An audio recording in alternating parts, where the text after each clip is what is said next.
Now that most of the players have returned to Carrington for pre-season training, we're going to look at 6 players to watch next season. Number 1, Mason Mount. I think next season is so important for Mount to show the fans, prove to the fans that United were right to sell him and spend £55 million on him. Obviously, he missed most of last season through injury. He only played 16 games in all competitions. I think a lot of fans have doubted why we bought him. I think one of the main reasons for that was the fact that he was given the number 7 jersey, having walked in the door. Many fans feel he didn't deserve it, didn't earn it. So I think this season now he has to prove why he deserves to have that number 7, because we've had a lot of bad players given that jersey over the last few years. I think the aura around the number 7 has kind of been lost really. We haven't really had the superstars we've had in the past. So hopefully he can show the form he showed at Chelsea. Player of the season 2 years in a row. So hopefully, I think having not been involved with England at the Euros and having the entire summer off to be ready, I think that will be important for him to hit the ground running in the new season and kick on and show why he deserves to be here.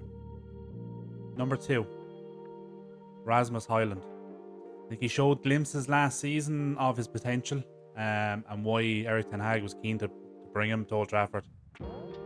Obviously his movement, his work off the ball, pressing from the front.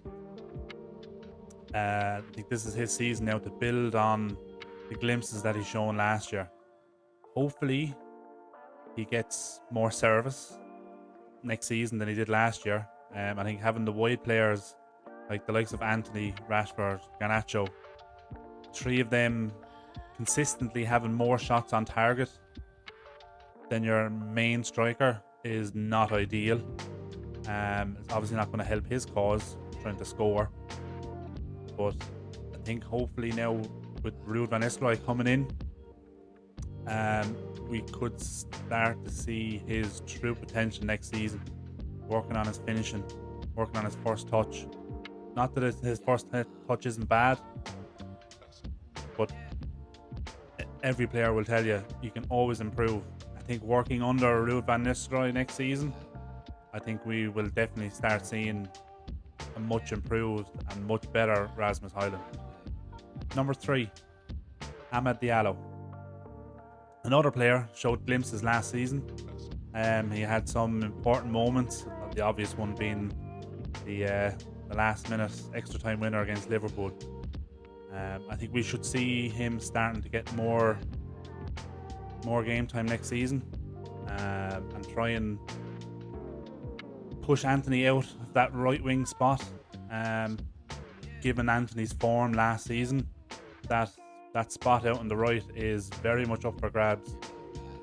So I think it's up to Diallo now to make the most of the chances that he's given next season, because he will be given chances, especially with Mason Greenwood being sold, Sancho looking to be going out the door as well. That right wing spot is very much up for grabs, so he has to show that he deserves to be there. Number 4, Amass. With Ten Hag's focus on youth and promoting from within the academy, Amass is a young left back who could be given some first team opportunities next season. He's comfortable going forward and defending. The little bits that I've seen, obviously I haven't watched much of the under 18s, but he looks decent. He's quick. He was obviously involved in first team training last season, and I think he was included in some of the matchday squads towards the end of the season. So he's been around first team already, so he will have learned quite a bit, hopefully in the last few months of the last season. So I think he's definitely going to get some opportunities, given how light we were at left back last season. And if we don't end up buying a left back during this summer transfer, We're going to need a backup for Luke Shaw, who was only just coming back from missing the entire season last year. So he will definitely get some opportunities. He'll have to take them, but definitely want to keep an eye on. Number 5, Shea Lacey. Another product of United's academy. He's become one of the most promising young stars from last season. Predominantly plays on the right wing, but he can also play as an attacking midfielder in the 10 or on the left. And obviously, as we mentioned earlier, the right wing is up for grabs, so he could get some opportunities, more than likely in cup games, in the Carabao Cup, the early rounds of the FA Cup. He could get some chances. And again, I haven't watched much of the under-18s, but from what I've seen, he is his style of play is very similar to Phil Foden. Low centre of gravity, great dribbling the ball, absolute wand of a left foot. So he is definitely going to be one to watch next season. But again, he has to, any chance he gets with the first team, he has to take it and show that he deserves to be there. But he's got a big future ahead of him. Number 6, Toby Collyer. Another academy prospect, but he's a defensive midfielder and he's just signed a new contract until 2027. And he's been training with the first team for most of last season as well. And he was included in the first team squad for the last 7 games. Didn't come off the bench, but he's been another player who's been around the first team, trained with them. Will have learned a hell of a lot, especially being around Casemiro. Now he's probably too young to take Casemiro's spot, but with it likely that Casemiro will leave this window, if we do sign a defensive midfielder, then he could be the perfect backup.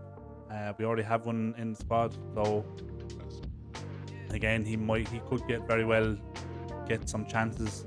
Carabao Cup, early rounds of the FA Cup. But again, another player with big opportunity the next season. And of course, want to give an honourable mention, Kobbie Mainoo. Season he has had from making his debut in November last year to now going into the Euros final on Sunday. His rise has been absolutely remarkable. He now has the opportunity to completely dominate the league in this United team. He's calm on the ball. He just dominates games, completely controls them. He is going to have an unbelievable season. He's just going to dominate. And he will be on the shortlist for Ballon d'Or next year.